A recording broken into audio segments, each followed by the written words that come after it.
Good evening to all the parents. Good evening and a warm welcome to everyone present here this evening. Before we start our discussion today, here's a little information about Mitra for Life and the work we do. We are a community working towards empowering children and young adults with autism and special needs to be independent and help them integrate better in a social setup.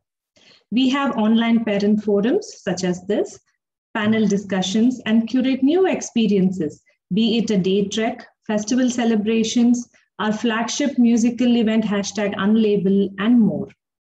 We recently launched the Dads Club on Father's Day and a youth club focusing on online socials for youngsters by engaging with college volunteers. We strongly believe in the community coming together and would love for you to be a part of our community. Do look us up on mitraforlife.org for more details. It is now my pleasure to introduce this evening's guest, Ms. Maria Sara Santa Maria, founder and CEO of DIA Foundation, a vocational training center for adults with intellectual challenges, and co-founder of DIA Innovations Private Limited, a social enterprise started with a vision of providing employment opportunities for adults with intellectual challenges. Her current role involves the expansion and replication of the DIA training model, which is a person-centered model to provide training in life skills and employability skills for adults with intellectual challenges and impact a larger number of individuals who are differently abled, keeping the DIA vision and mission in mind of creating futures, communicating hope, and celebrating life. Maria has been in the field of special education for around 32 years and has a Master of Arts degree in special education from the Cardinal Stritch University, Milwaukee in Wisconsin, USA. A warm welcome to you, Maria. Over to you now. Thank you, Samyukta, for that introduction. So good evening, parents. I hope you have a wonderful evening with me.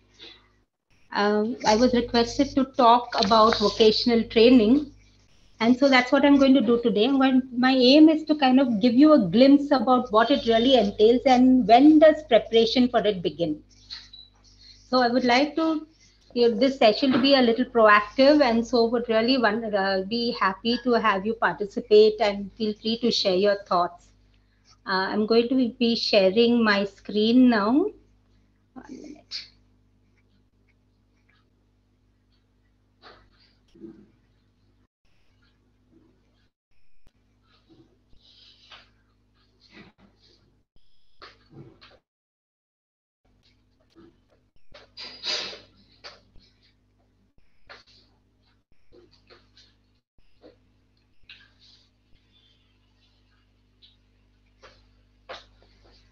Can you see my screen?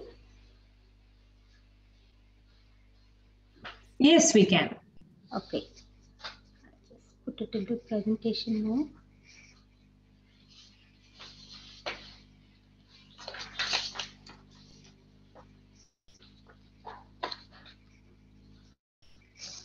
Okay. So when I went and Googled, what does vocational education really mean? This is what came up for me. Is it academic, or what is it? What are we looking at? So vocational education is really skill-based learning, which is focused on getting a job. It is non-academic, and it's preparation for jobs that are based in either manual or practical activities. It's related to a specific trade, occupation, or a vocation.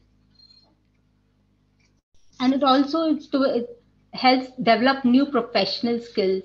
It can create pathways to gain qualifications for employment. It's competency-based, outcome-focused, and specific focus is put on workplace-specific skills and knowledge-based competencies.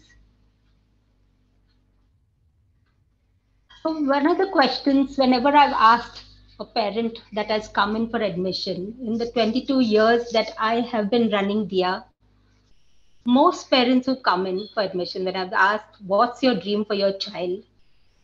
or what are their expectations, the answer is unanimous without even a moment's pause.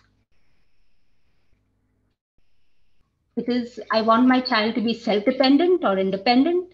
I want a good job. I want him or her to have a good job and settle down. I want my child to be happy. So the next question immediately that I follow up with is then, can you share a little bit about what your child does at home? Does he or she make their bed, his or her own bed? Are they able to clean their room? Are they able to look after their own personal needs? Choose their own clothes, make their own snack? What are some of the responsibilities and chores that they have at home? What are their hobbies or skills? Most often, the response is that yes, my child is able to, bathe and dress himself or herself, but other than that, nothing else. So I just want to share these two very, very short videos. They are within a minute each. And this is something that popped up on my YouTube feed, and I've been watching this little child, and her name is Rose. She's 2 years old. Her parents upload a lot of these short videos, and it's very interesting to me to see Rose as time goes by and as she discovers her own identity, how she behaves. So when you're watching this video, my invitation to you is to watch it intently and share your observations later with regard to the equipment that she's using, the process that she goes through in the activities, her environment, and anything else that strikes you.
And this is the other video that she's making her own snack.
So let's kind of write down some observations from the video that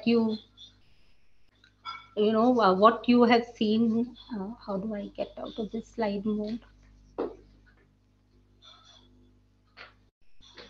Yeah. So let's, I would like you all some participations to share some of the observations that you had at this video from these two short videos. Yeah, already there are observations coming. The equipment has been made child friendly. Yes, so the environment. Parents have made a workstation for the child. So there's accessibility, correct? Yes. Yeah. Yes.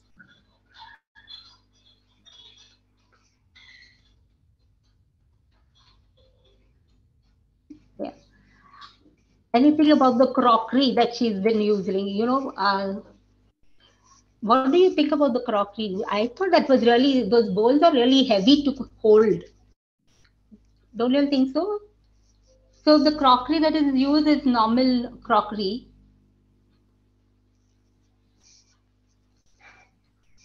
Right? Everything is at the child's level, even the tap. Yes. Yes. What about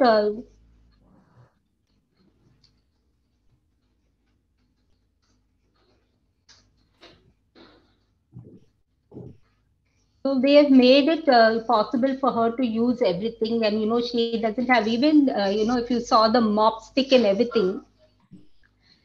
What about the cutting, the peeler? A lot of students come into my vocational training program at 18, 20, 27 and are unable to use a peeler or a knife. Right? Very interesting observation has come. Yeah, I noticed that too. Yeah, there is no prompting or rapid prompting. The child Yes. has the liberty and seems relaxed. Yes, yes, and she's enjoying herself. Yeah, that's right. She did everything from the, Yeah, and start to finish, right from bringing out the crockery to washing it and putting it back into the shelf. The whole process. And wiping the table after that, and everything. Yeah. Awareness of her spilling and how to clean up the mess also, right? Even to close that oven door, that sometimes for us, we have to use both our hands to close it. And she's pretty strong the way she just lifted it up and put it, and closed that door. Seems it's been doing for since childhood itself, because very confident and, the way she's holding, mixing, cutting, chopping. Yes, confidence. Yeah. So, so these are some of the things that, really come and strike your mind. And when you compare this, like at 2, she's learning so many things that, we do in vocational training and in pre-vocational training.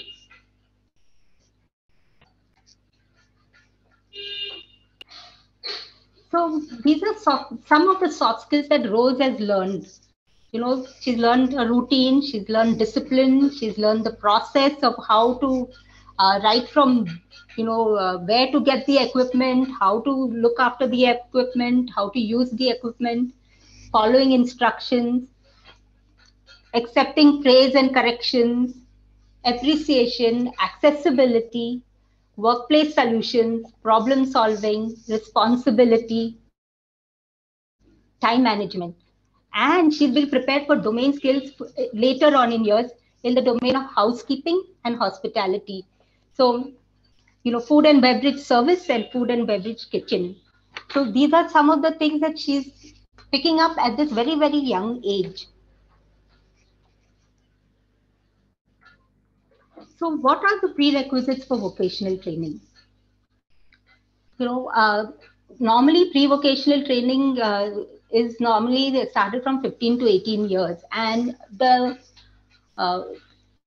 assumption is that, they need to come be ready with functional literacy and math, digital literacy, some kind of digital literacy in terms of typing skills or They need to be able to communicate, have verbal or non-verbal communication skills, and they need to have a little bit of life skills in terms of personal grooming, hygiene, how to, manage a house, how to dust, how to make your bed. So what happens is that, this is the prep work that is happening right from young age, and then fine-tuned during the pre-vocational skill area. And at this stage, there is also introduction to skills like multimedia, bakery, arts, horticulture, just to find out what the interests are, what are the passions, front office work, assembling, stacking, packaging, to name a few. So some personal pre-vocational skills are like responsibility, integrity, time management, personal appearances, problem solving, a positive attitude. And, many a times, if these skills are in place, it's like a kitchen, where the prep work is happening. So if all this is kept in place, when everything is cut, measured, and kept ready, then putting the dish together is so much easier and quicker. So if at age 18 or 27, somebody comes in for admission to the vocational training with all these skills in place, our task is so much easier. But if we have to begin training on personal hygiene and grooming and how to brush your teeth and how to comb your hair, and we're teaching functional literacy and math, then obviously the training is going to take much longer. So the question to ask yourself is, when and how did you learn these skills? Or when did your neurotypical child learn these skills? And why do we have lower expectations of our neurodiverse child? Why are his or her tasks and relationships not age appropriate? He or she also are playing all kinds of diverse roles. The roles of a son or daughter, the roles of a brother or sister, the roles of a nephew or niece, a brother-in-law or a sister-in-law, an uncle or an aunt. But are they getting the respect and status due to these roles?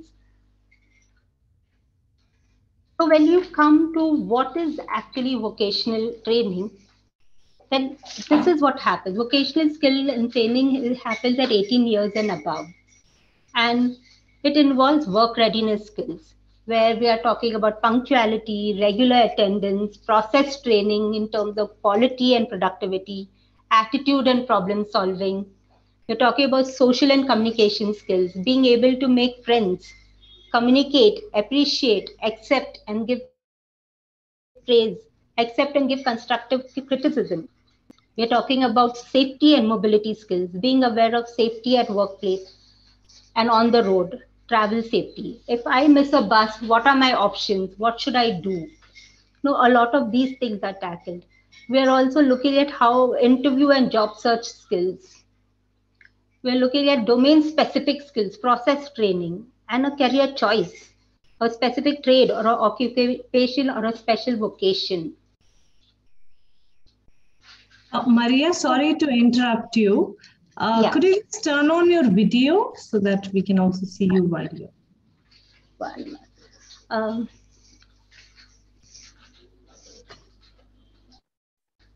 have to stop sharing first.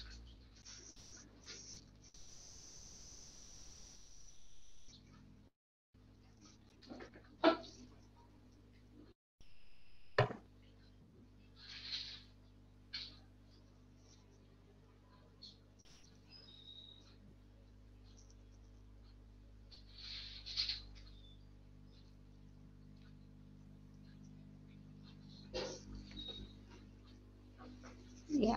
Okay. There Yes, we can see you now. And sorry, go ahead. Yeah. Now I need to go back to sharing.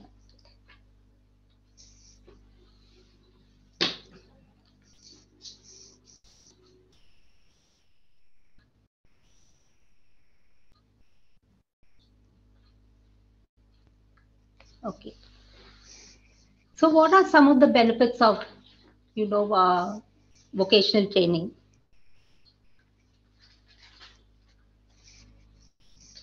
We have specialized training in career, career or interest of choice.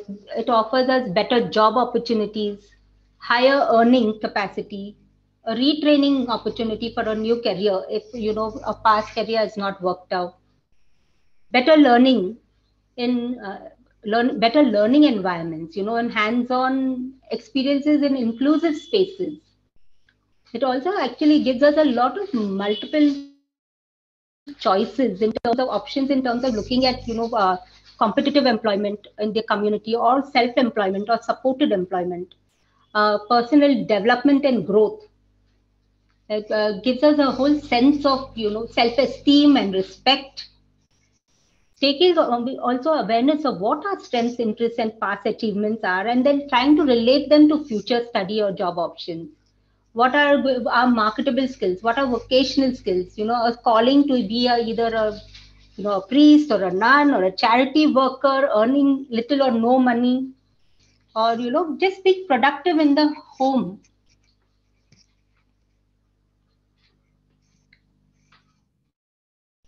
Let me tell you a little bit about Diya Foundation and what is it that we do.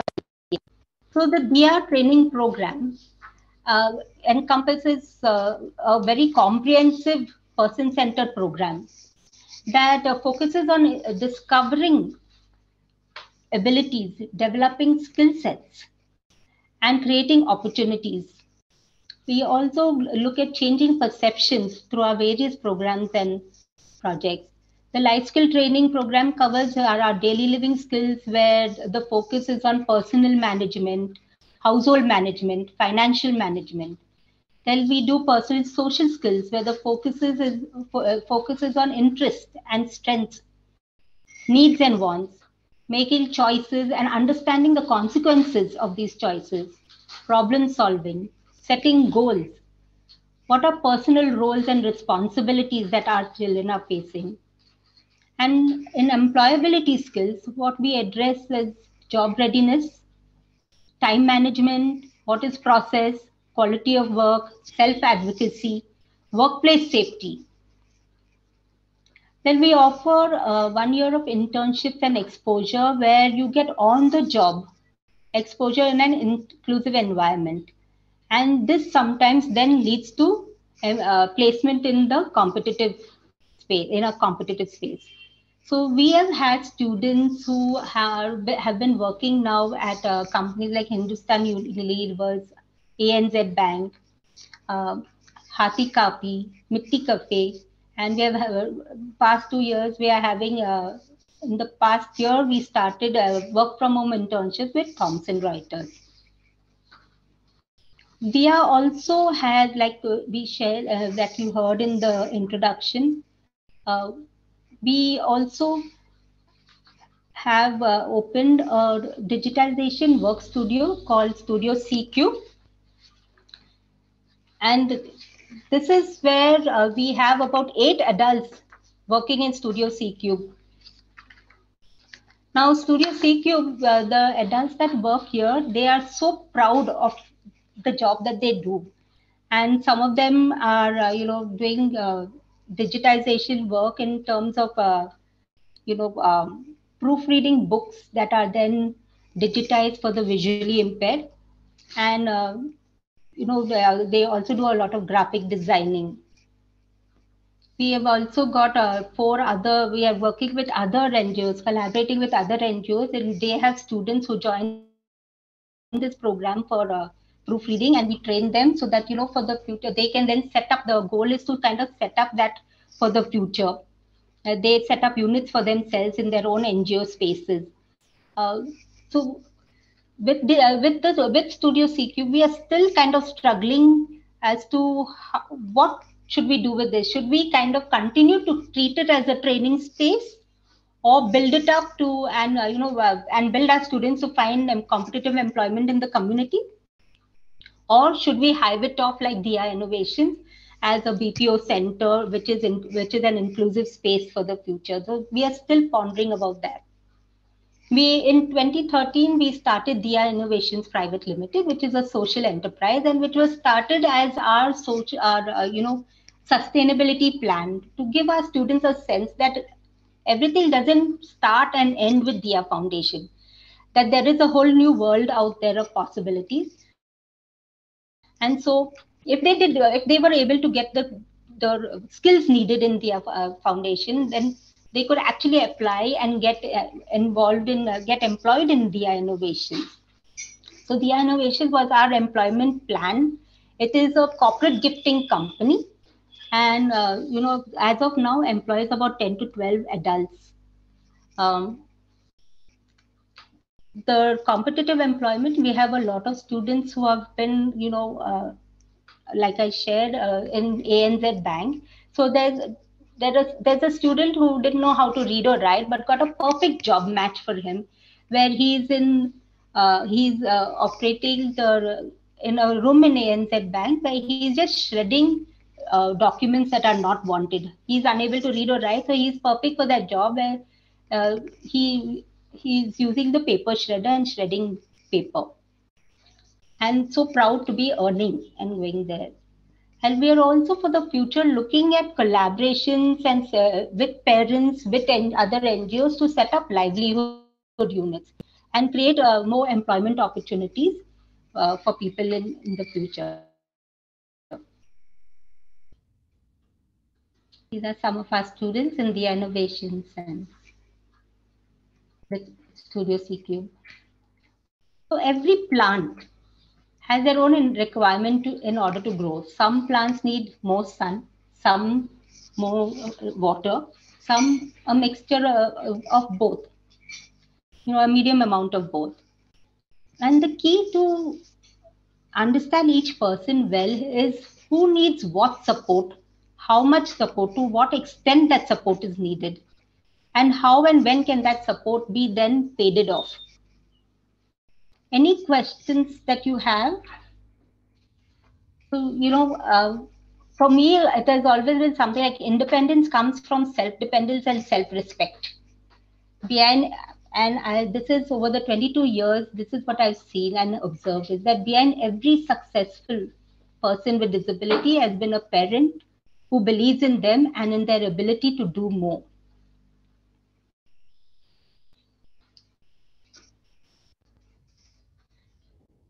So I'm now opening it up to parents to, just ask questions, share your experiences, share your thoughts about what do you feel about vocational training? What do you think about, getting your students, your child ready for this? Do you have any questions? Looking at roles, I think everybody will think that we have already lost so much of time. Because, I mean, it's amazing to see that video. It's like an eye opener for all the parents. Yes. And that video just popped up on my YouTube feed one day, and I was amazed at what this little child was saying. But what I was more amazed of was the process, that everything that she's doing is what we are doing in vocational training. Exactly. Right. And so I think, what I realized and what I'm trying with my own parents also is to change mindsets, to change perceptions, that so much is possible if we are able to kind of create that environment and give them that those successful experiences. A lot of students, parents are so protective, so they don't want to give them a knife. They don't want to let them iron. But how did we learn? I'm sure I learned, I cut my fingers so many times until today, so many years later, I still cut my finger. But we also learn how to deal with those things, right? If we don't go and give them an opportunity, we don't know how much they can do and what they can achieve. We are stopping them by protecting them. Yes. Right. Parents, questions, please.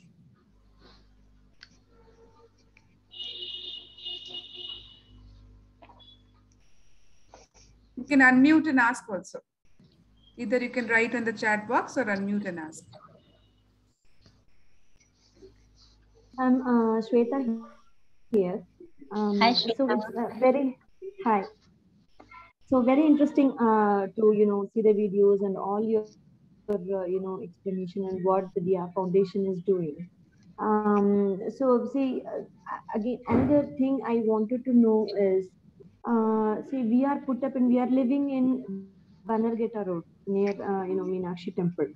So your Diya Foundation is, it's on the other side of Bangalore. It's too far, I think. So how do I? My son is 15 years old. Okay, so he's already. I'm training him at home. Um, when he was no young, like putting his plate, taking his own things, daily livings for everything.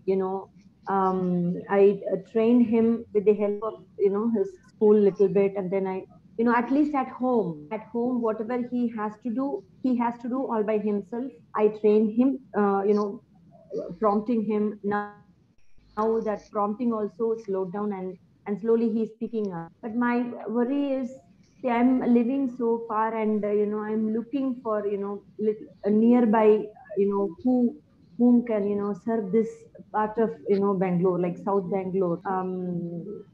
So that is my worry.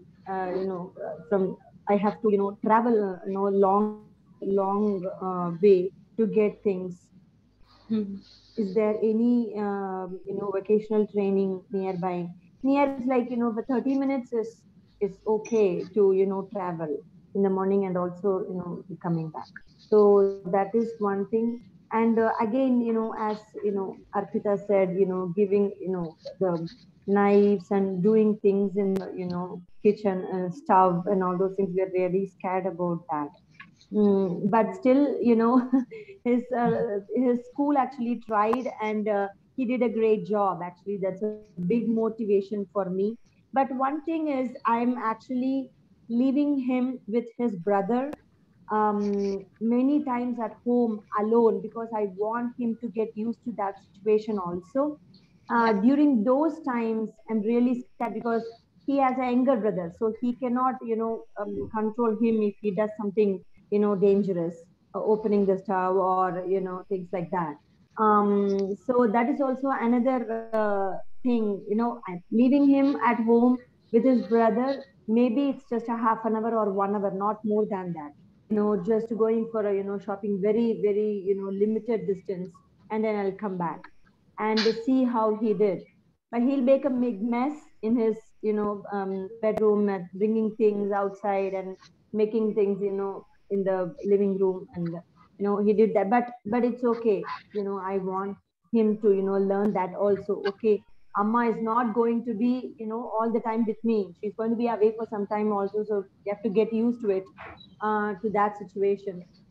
So things like that. And my another thing, as I said, it's like where I can find the resource for vocational training, because he's 15. It's the right time to start his vocational training, to prepare him for his life skills. So I would like to know, where can I find that nearby my home? Yes. So you're on the right track. See, 15 to 18 is the pre-vocational training period. And exposing him to all those things at home, having him actually do, take responsibility for doing his chores at home, washing his dishes, and just understanding his own, what is it, his passion, what are his passions, what are his interests, what is, if you ask them, somehow they will tell you that each of them have a dream, whether it is to imitate papa, or whether it's to imitate to be like mummy, or whether it's to imitate an actor or somebody. They'll have some role model in mind, and they will tell you that I want to be this, I want to do this. So that's something that maybe to keep in mind and start working towards, seeing what are things that they are passionate about, and what makes them happy, what what turns their world around. So once you figure that out, once you're able to do that, then yes, then you can actually look at vocational training and fine tuning those skills, right? But the process for that is already needs to be done at home.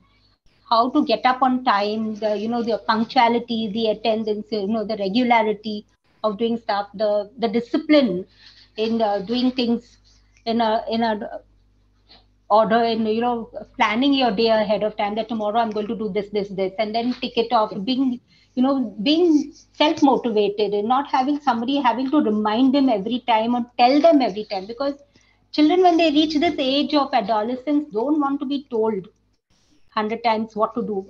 That is something that, as you know, I've seen with most of my students.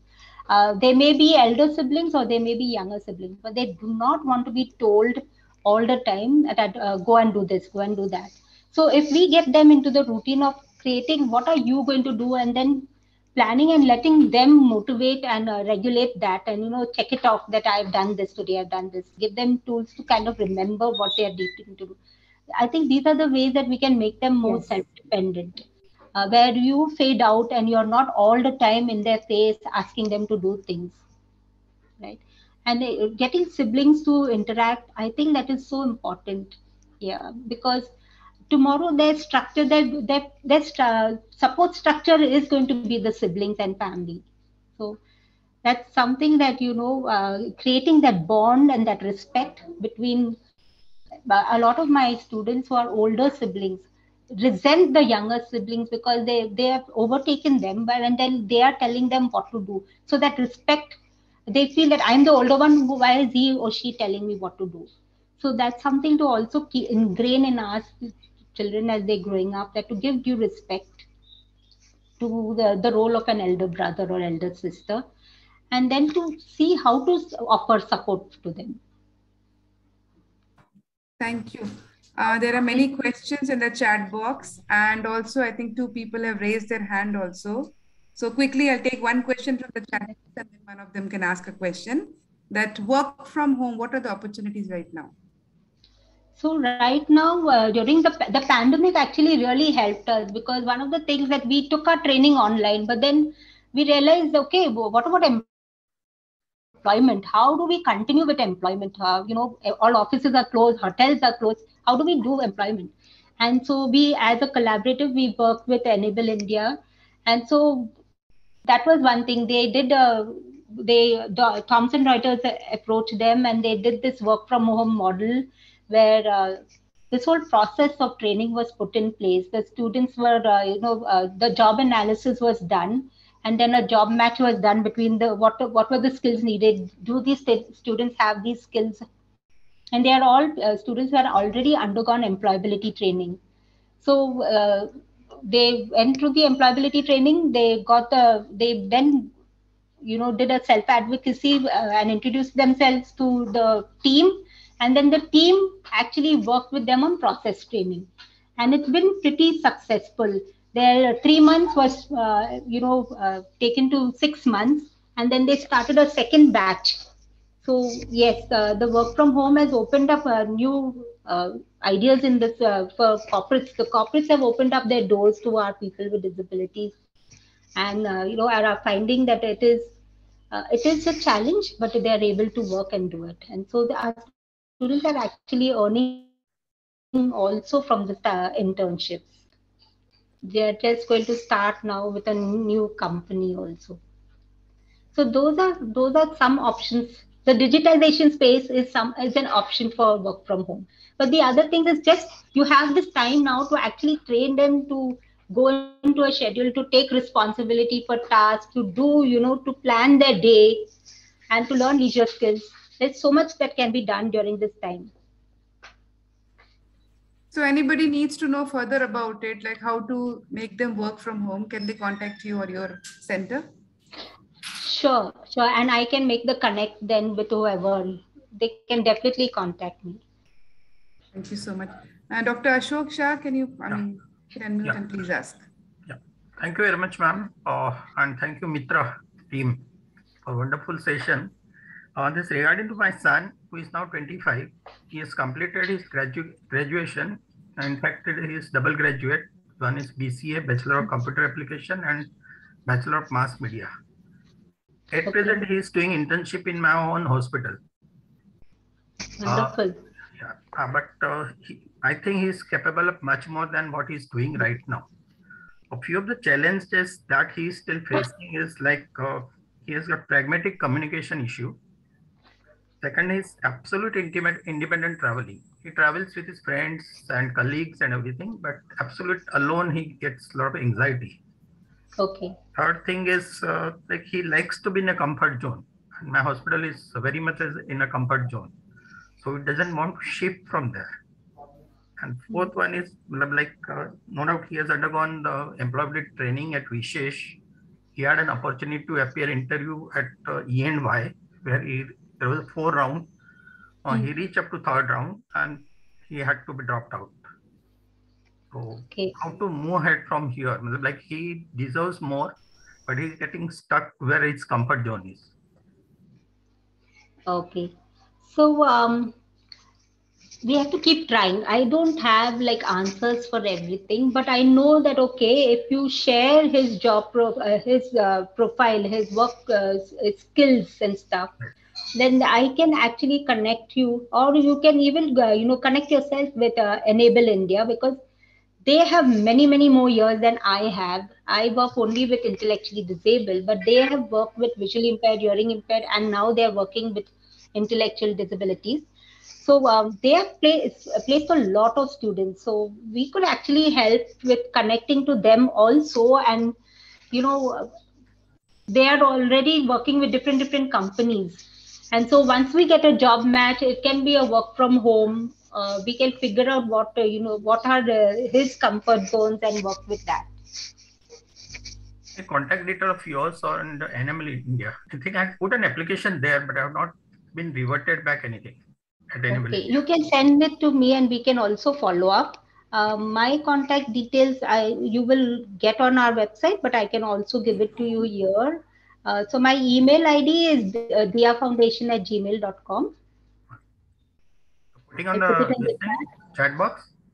Yeah, I'm putting it in the chat box.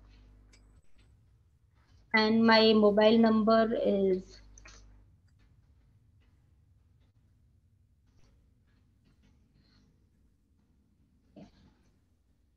so I can always connect you. Sure. Because Dia Foundation is also a member organization of Disability NGO Alliance, which is we have about 150 organizations working in the space of disability and DNA.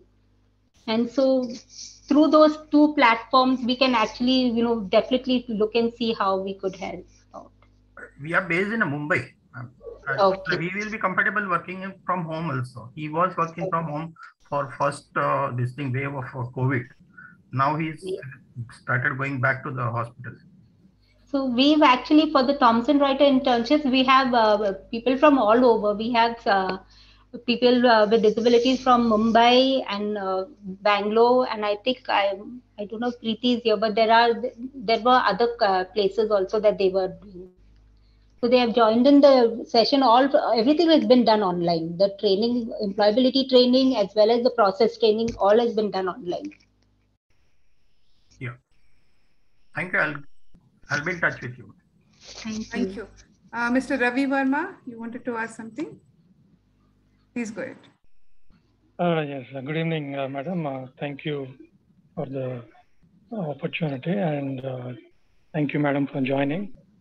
I think my question already was probably asked, but one thing is, we are in Hyderabad, and if you know, like my son is 16 years, and he's very good in computers, typing, but when it comes to higher level tasks, he struggles a bit. But he is able to do that repetitive tasks. So now in COVID, we have to think of. I am thinking of work from home because that may be an option. So I was looking, what your suggestion is. Work from home, like we mentioned, proofreading. How does that work? Can we train him? No, I can train him, or is there anybody? Yeah. So the organization that we get the proofreading work from is called Saksham. That is also an NGO, and they are tied up with an organization called Amog, which is also part of our Mission 1000 initiative in Karnataka. And Amog is the partner where Saksham allocates the books to Amog, and Amog then disperses the books out to other NGO partners who are part of the collaborative. And so they have a training module in place where you can actually then sign up for the training, and once they are they're certain that the individual is able to do the work, then they allocate an email ID and they allocate work to him, and then they're paid for the work done. So that's a possibility. How do I enroll, madam? How do I enroll my son in that? Can I email you or ask you for that? You can email me, and I'll then I'll e-connect you with Amog. Okay, thank you. Okay. Ma'am, Yes. do you have, you are running some pre-vocational training courses or something, or employability training? So Dia Foundation, even though we say vocational training center, we end up doing so much more. So that is why it takes longer for our students to leave the program and go out.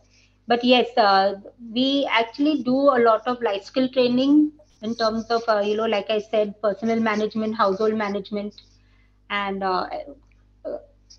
we do personal social skill training as well as employability training. So those are the areas that we work on to do a little bit of financial literacy also. These are online? The pandemic made us take our training online. So yes, it is online now. Okay. Can Aditya register for that? My son. Yes, you just need to there's an admission form on the website.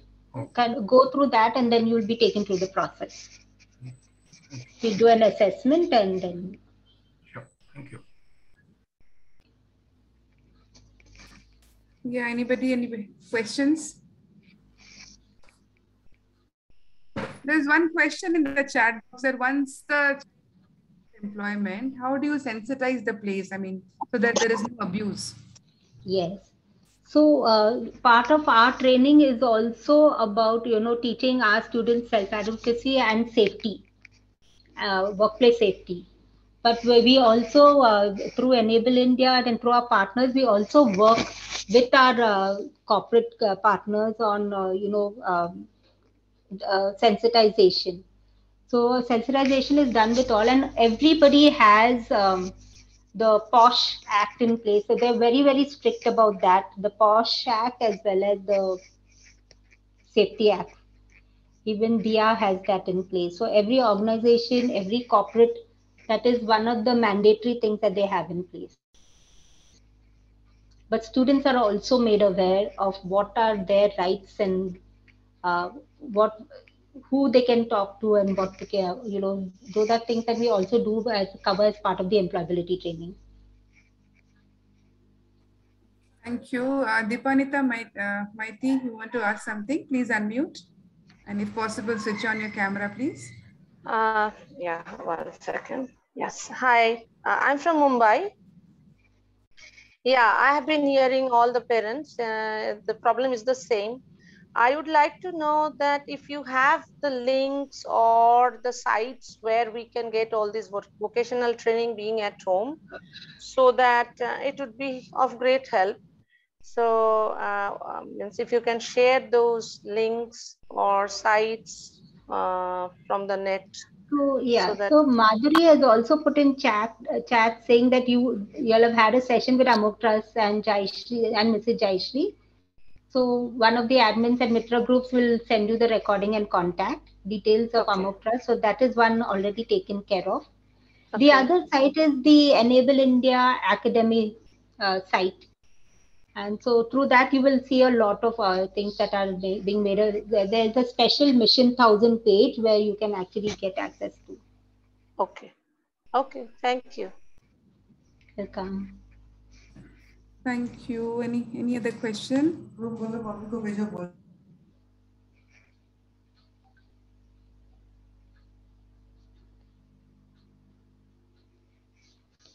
I want to thank each of you for your time and your listening. I hope that you are taking away some value. And yes. Rose video definitely a big takeaway for everybody. Yes. My one request is, treat your child like you would treat any other neurotypical child, and give him as much of exposure to do things, the way he wants to do it as normally as possible. I think that is the only way that we, and we can sensitize family members, we can sensitize society to, know them as individuals in their own right. We had a student who came in with a lot of tics, like, were making noises and stuff. And so initially everybody used to get disturbed, but at some point it didn't even matter to us. At some point I would ask, didn't she come today? I didn't hear her. And so, it became so much part of our world that she was accepted, and that noises never kind of affected us at all then.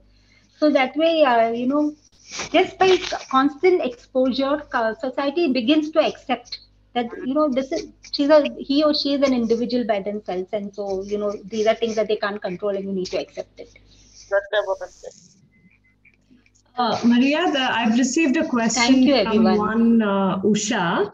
If it is a computer-based online work from home, minimum how many hours should we be ready to dedicate per day? Is 2 hours sufficient? No, so it all depends, because it depends on the capacity of the individual to sit down. A lot of the employability training is scheduled in such a way that they are working 8 hours. Okay. And so that is, if you are working for a company, that is mandatory. You log in at so and so time, you log out after your shift.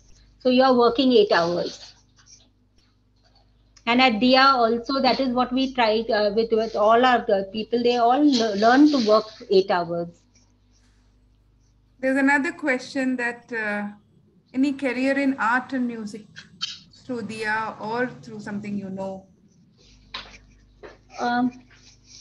At the top of my head, there are a lot of possibilities and opportunities. I know that the Sense Kaleidoscope does a lot in that area also, and DIA has just recently started art therapy, and we are looking at developing skills for self-employment, or just building that up in students who are able to. So off the top of my head, I can't remember stuff, but yes, there are possibilities and there are opportunities, I think. Sure. There is the site called Atypical that, you can actually, if your child is really good and stuff, you can actually use that site to promote his or her work and sell. Do you know the name of the, can you write the name of the site on the chat box, please? Atypical. It's Just an online. Atypical, right? Yes, just type Atypical and it will pop up.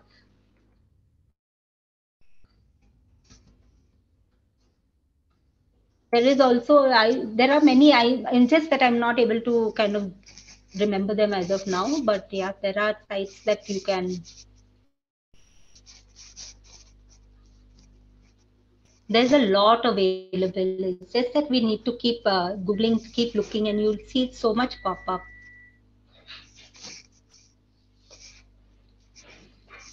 Yeah, for Enable India, you just look up Enable Academy and look for Mission 1000.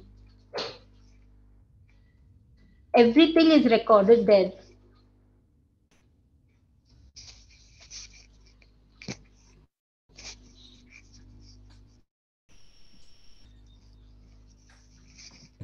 I think questions, anybody, before we close? I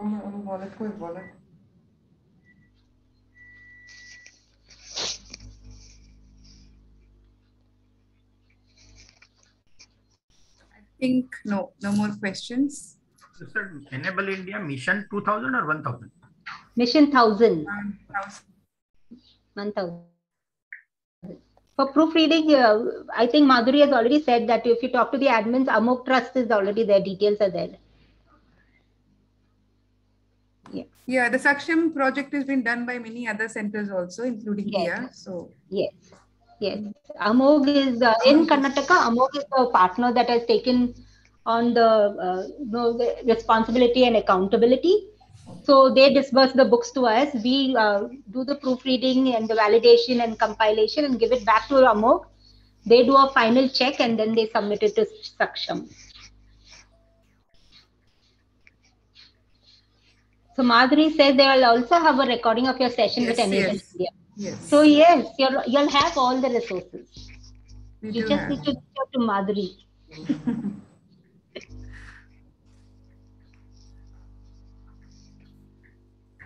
We have no more questions.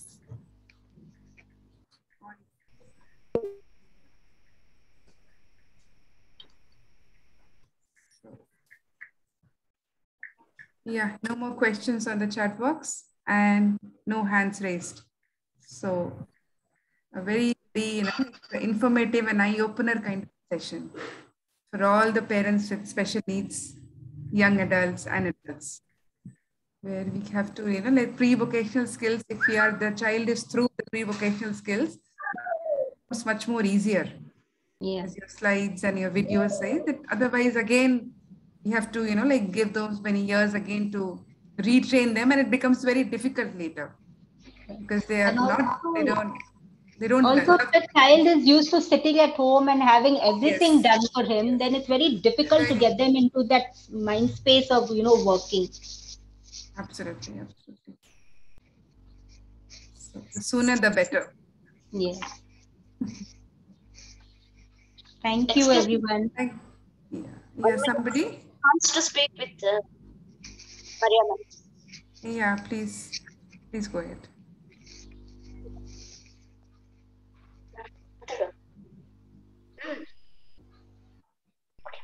You want to ask some question? No, ma'am.